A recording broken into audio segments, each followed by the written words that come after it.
ఆ blood samples ద్వారానైనా report బయట పెట్టండి అని పోలీసుల్ని మీరెందుకు ఇప్పుడు ఎంతగా గొంతు రేస్ చేస్తున్నారు, అడుగుతున్నారు న్యాయం కావాలని మీ పరంగా మీరు మీ వర్షన్లో అడుగుతున్నారు, న్యాయం కోసం పోరాడుతున్నారు. ఎందుకు పోలీసుల్ని టైట్ చేయలేకపోయారు? మీరు కర్రల మీద ఉన్న రక్తపు కోసం ఆ రిపోర్ట్ అడుగుతున్నారు కదా. మనిషి చనిపోయిన పోస్ట్ మార్టం రిపోర్ట్ ఇవ్వలేదు ఇప్పటి వరకు. అరుస్తున్నాం, కేకలేస్తున్నాం. అది బయటకి తీసుకురావద్దని చెప్పేసి మరి ప్రవీణ్ పగడాల గారి భార్య చెప్పింది కదా. ఏం బయటికి తీసుకురావద్దని? అసలు మాకు పోస్ట్ మార్టం రిపోర్టే బయటికి రావద్దని చెప్పారు. ఎందుకంటే ఈ మాట ఎందుకు చెప్పానంటే మేము మీడియా వాళ్ళందరము తన ఇంటికి వెళ్ళాము. వెళ్ళినప్పుడు మీడియా ముందుకు నాకు రావడానికి నాకు ఇష్టం లేదు, అసలు నా ఇంటి దగ్గర మీడియా వాళ్ళే కనిపించొద్దు, ఆ పోస్ట్ మార్టం రిపోర్ట్ కూడా మాకు బయటికి రావద్దంటే రావద్దని చెప్పారు. తను పోస్ట్ మార్టమే వద్దన్నారు. పోస్ట్ మార్టం వద్దని వీళ్ళు డే 1 నుంచి చెప్తున్నారండి. అక్కడ బాడీని మృతదేహానికి తీసుకెళ్ళడానికి వాళ్ళ కుటుంబ సభ్యులు వచ్చినప్పుడు కూడా అక్కడ కంప్లైంట్ లో కూడా వాళ్ళు యాక్సిడెంట్ అని ఒప్పుకుంటూ రాశారు. అక్కడ ఇది యాక్సిడెంట్, తనకు తాను స్పృహ కోల్పోయి అదుపు తప్పి పడిపడినట్టు రాస్తే నేనే ఆ కంప్లైంట్ కాపీని చింపేసి ఫ్రెష్ గా అనుమానాస్పద మృతి కింద నమోదు చేయించాం. అంటే వాళ్ళు ఫస్ట్ డే 1 నుంచి వాళ్ళు they are not interested in this issue. అంటే ఏంటంటే జరిగిపోయింది, మనం సైలెంట్ గా ఉంటే బెటర్ అన్న కోణంలో వాళ్ళు ఉన్నారు. అప్పుడు నేను అడిగితే నాతో పాటు కొంతమంది పాస్టర్స్ ఉన్నారు, మేము ప్రశ్నించాం వాళ్ళని, ఇలాంటివి సేవకుల మీద ఇంకోసారి జరగకూడదంటే వీటి వెనకాల ఎవరైనా ఉంటే బయటికి లాగుదామంటే వాళ్ళు ఏమన్నారు తెలుసా, మాకు థ్రెట్ ఉంది, మీకు తెలుసా, మా ఫ్యామిలీకి థ్రెట్ ఉంది, మీ సేవకులకి ఏం జరగకూడదు ఇంకోసారి మీరు ఎట్లా ఆలోచిస్తున్నారో ఇంకొకసారి నా కుటుంబంలో వ్యక్తులకి ప్రవీణ్ పగడాల గారికి జరిగినట్లుగా జరగకూడదని మేము ఆలోచిస్తున్నాం అన్నది వాళ్ళు డైరెక్ట్ గా స్ట్రైట్ గా అన్నారు. ఓకే, స్ట్రైట్ గా చెప్పారు. ఎందుకంటే ఇప్పుడు వాళ్ళ ఫ్యామిలీని వాళ్ళు ప్రొటెక్ట్ చేసుకోవాలి కాబట్టి వాళ్ళ జాగ్రత్తల్లో వాళ్ళు ఉన్నారు. సరే, మీరు మీ మాట కడ్డు వస్తున్నాను ఏమనుకుందండి, వాళ్ళ ఫ్యామిలీని వాళ్ళు ప్రొటెక్ట్ చేసుకోవాలనుకుంటారు. ఎవరి నుంచి? అది యాక్సిడెంటే కనుక అయితే ఎవరి నుంచి ప్రొటెక్ట్ చేసుకోవాలి? మీ మాట చెప్పినట్టే ఇప్పుడు మీరు అన్న మాట కిందే నేను అడుగుతున్నాను. ఓకే, వాళ్ళకు సెక్యూరిటీ కావాలి అనుకుంటున్నారు, ఏ గొడవలలో తలదూర్చొద్దు కాబట్టి వద్దు అనుకున్నారు కదా. ఇది వద్దు అనుకున్నప్పుడు మరి ఎందుకు మీరు క్రైస్తవులు ఎందుకు మరి వాళ్ళ ఫ్యామిలీ గురించి ఆలోచించకుండా మళ్ళీ క్వశ్చన్ చేస్తూ ఇదంతా కూడా లేదు, మేము బయట పెట్టాల్సిందే, మాకు పోస్ట్ మార్టం రిపోర్ట్ కావాల్సిందే అని ఎందుకు ఫైట్ చేస్తున్నారు? ప్రవీణ్ పగడాల అనే ఒక వ్యక్తికో లేదంటే ఒక 2 బిడ్డలకో, ఒక భార్యకో, ఒక అమ్మకో, లేదంటే ఒక కుటుంబానికి సంబంధించిన వ్యక్తి కాదండి ఆయన కుటుంబానికంటే కూడా యావత్ క్రైస్తవ సమాజానికి అవసరమైనటువంటి గొంతు ఆయన, క్రైస్తవుల కంఠం ఆయన.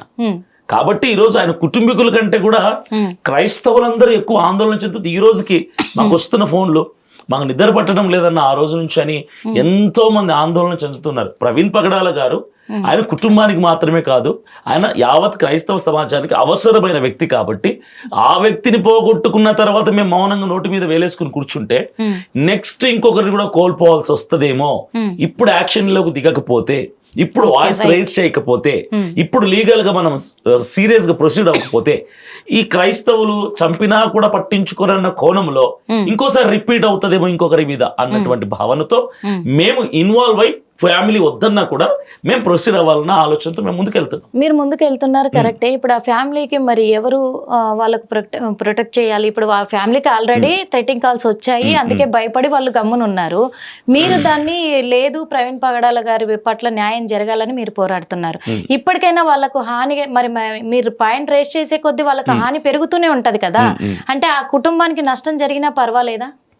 నేను అదే అంటున్నానండి, ఒక వ్యక్తి కోసం కాదు, ఇక్కడ టోటల్ క్రైస్తవ సమాజం కోసం చెప్తున్నాను నేను కూడా అక్కడ కుటుంబంలో ఒక వ్యక్తికి నష్టం జరిగేది కాదు మనం ఆలోచించాలి. ఇప్పుడు నేను కూడా అదే అంటున్నాను, క్రైస్తవులందరి కోసము మా మతం కోసం మేము పోరాడుతున్నాము అని చెప్పేసి మీరు అంటున్నారు.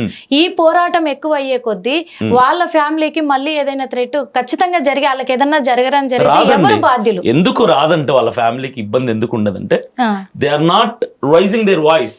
వాళ్ళ స్వరం, వాళ్ళ గొంతు వాళ్ళు ఇప్పటం లేదు.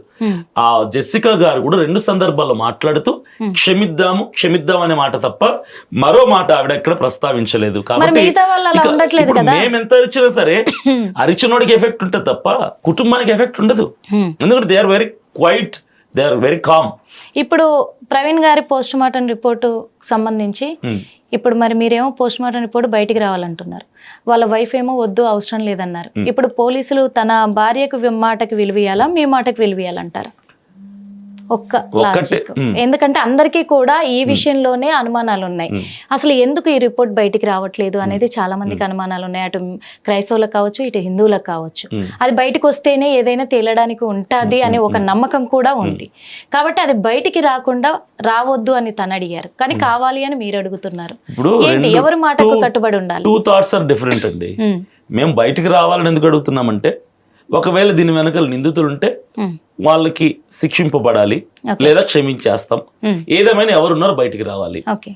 నెక్స్ట్ బయటికి వచ్చారంటే ఇంకొకసారి ఇంకొక సేవకుడి మీద ఇలాంటి దుర్ఘటన జరగకుండా, క్రైస్తవులు సామాన్యులు కాదు, ఇంత పెద్ద ఇష్యూ చేసి మొత్తానికి దొంగల్ని హంతకుల్ని రాబట్టారు, కాబట్టి మనం ఇలాంటివి చేయకుండా బెటర్ అని ఒకవేళ చేసిన వాళ్ళు ఎవరంటే జాగ్రత్త పడతారు.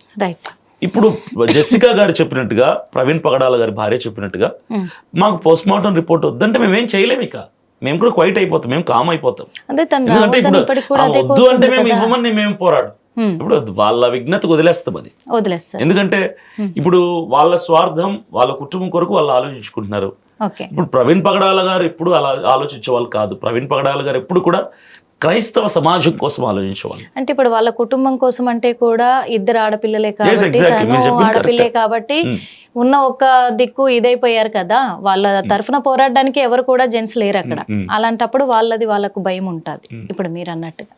ఇకపోతే ప్రవీణ్ పగడాల గారి మరణం అనేది పోలీసులు ఇంట్రాగేషన్ చేస్తూనే ఉన్నారు కాబట్టి అది తేలుతుంది ఖచ్చితంగా. ఈ రోజు కాకపోయినా ఇంకా కొన్నాళ్ళకైనా బయటపడే అవకాశాలు ఖచ్చితంగా ఉంటాయి, పడుతుంది కూడా.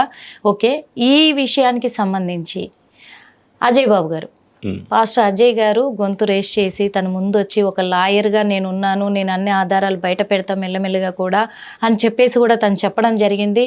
అంటే తన మీద ఎందుకు మీరు క్రైస్తవులు, ఒక క్రైస్తవుడే ఇంకా తన మీద ఎందుకు కేసు పెట్టాల్సి వచ్చింది? ఎవరి మీద పెట్టారు? అజయ్ బాబు మీద ఎందుకు పెట్టింది? ఎవరు? జోసెఫ్ గారు. జోసెఫ్ అనే వ్యక్తి, ఇప్పుడు ఆయన కోసం మాట్లాడుతున్నాను. ఆరోగ్య స్వామి జోసెఫ్ అతని పేరు. అంటే తను అసలు క్రైస్తవుడా? అదే చెప్తున్నాను. అతను క్రైస్తవుడా, హైందవుడా, క్యాథలిక్, ప్రొటెస్టెంటా, ఇవన్నీ పక్కన పెడితే, ఫస్ట్ ఆఫ్ ఆల్ అతను కేసు అతనుగా తనకు తానుగా కేసు పెట్టలేదు. ఆయనకు వెనక ఎవరో సపోర్ట్ చేసి మేమున్నాం, నువ్వు వెళ్ళు, మాకు ఫేస్ గా వాయిస్ గా నువ్వు ఉండు, నీకు వెనక కావాల్సిన మేము ఏర్పాటు చేస్తాం అని ఆయనను ముందు పెట్టి ఎవరో చేయించినటువంటి కుట్ర ఇది, ఎవరో పెట్టించినటువంటి కేసు. రెండవది, జోసెఫ్ అనే వ్యక్తి మన ఆంధ్రాకు సంబంధించిన వ్యక్తి కాదు, తమిళనాడుకు సంబంధించినటువంటి వ్యక్తి. మూడవది, అసలు ఈయన క్రిస్టియనే కాదు, క్యాథలికే కాదు, ఇతను ఒక పరమతస్థుడు అన్నటువంటి ఒక ఆలోచన కూడా మా అందరికి ఉంది. ఎందుకంటే ఆయన ఎక్కడ ఏ ఇంటర్వ్యూలో మాట్లాడుతున్నప్పటికీ కూడా ఇతర మతాల్ని మా మతాల్ని అంటున్నాడు. మా మతం అంటున్నాడు అంటే అర్థం ఏంటి? పరమతానికి చెందినవాడే కదా. ఇప్పుడు మన అన్న మాట అతను ఎక్కడ జోసెఫ్ గా ఎందుకు మారాల్సి వచ్చింది అంటే, జోసెఫ్ నుంచి ఆయన ఇటు ఆరోగ్య స్వామిగా మారాడా, లేకపోతే ఆరోగ్య స్వామి నుంచి జోసెఫ్ గా మారారా? ఇన్ని రోజులైతే మీకు క్రైస్తవుడనే తెలుసు కదా మీ అందరికి. ఇన్ని రోజుల నుంచి మాకు అతను తెలియదు అండి. అతను ఫేస్ ఎవరు కూడా తెలియదు అంటారా? అతను ఫేస్ మాకు తెలియదు, ఎవరికి తెలియదు. అతను ఒక అనామకుడు. ఇప్పుడు హీరో అయ్యే ఏదో మీడియా ముందు కెమెరాల ముందర వచ్చి మాట్లాడుతున్నాడు. ఈ రోజు అతను చేస్తున్న వ్యాఖ్యలన్నీ కూడా తప్పుడు వ్యాఖ్యలే. అతనికి సరిగ్గా మాట్లాడటం కూడా చేత కావట్లేదు. అతని వెనక ఎవరో కొంతమంది గ్యాంగ్ ఉండి చేయిస్తున్నారని ఖచ్చితంగా ఉంది. ఉండి అతనితో కేసు పెట్టించారు, ముందుకు నడిపిస్తారు. ఇది కూడా అనుమానమా లేకపోతే కన్ఫర్మ్ గా చెప్తున్నాను. ఆధారాలు లేవు, కానీ అతని మాట, అతని విధానం అన్ని చూస్తే అర్థమవుతుంది. అతను నేను మాట్లాడాను. ఏమన్నారు మీరు మాట్లాడితే? కేసు విత్డ్రా చేసుకోమన్నాము, కాంప్రమైజ్ అవ్వమని చెప్పాము. ఇవన్నీ ఆ తప్పుడు ఆరోపణలు ఎందుకు చేస్తున్నారన్నాం. సరే కూర్చొని మాట్లాడుకుందాం, కాంప్రమైజ్ అవుతాను, విత్డ్రా చేసుకుంటాను అని కూడా అతను మాట్లాడుతున్నాడు. మధ్యాహ్నం ఆర్టీవీలో కూడా మా వైఫ్ మాట్లాడారు. మరి అలా మాట్లాడే అతను ఇదంతా పొగ రాజేసే విషయంలోనే అజయ్ చేశాడు. అజయ్ వ్యాఖ్యలు అన్ని కూడా తప్పుడు వ్యాఖ్యలు, ఇంకా క్రిస్టియన్స్ ని రెచ్చగొట్టే విధంగా మా మతంలోనే మాకు కలహాలు వచ్చేలాగా క్రియేట్ చేయడానికి తను చేశాడు. కాబట్టే ఈ పొగ అనేది అందరికీ సోకకుండా ఉండాలని నేను చెక్ పెట్టడానికే నేను కేసు పెట్టాను, తన నోరు మూయించడానికే నేను కేసు పెట్టాను, తను ఒక వితండవాది అని చెప్పేసి కూడా చాలా ఛానళ్లలో తను చెప్పడం కూడా జరిగింది.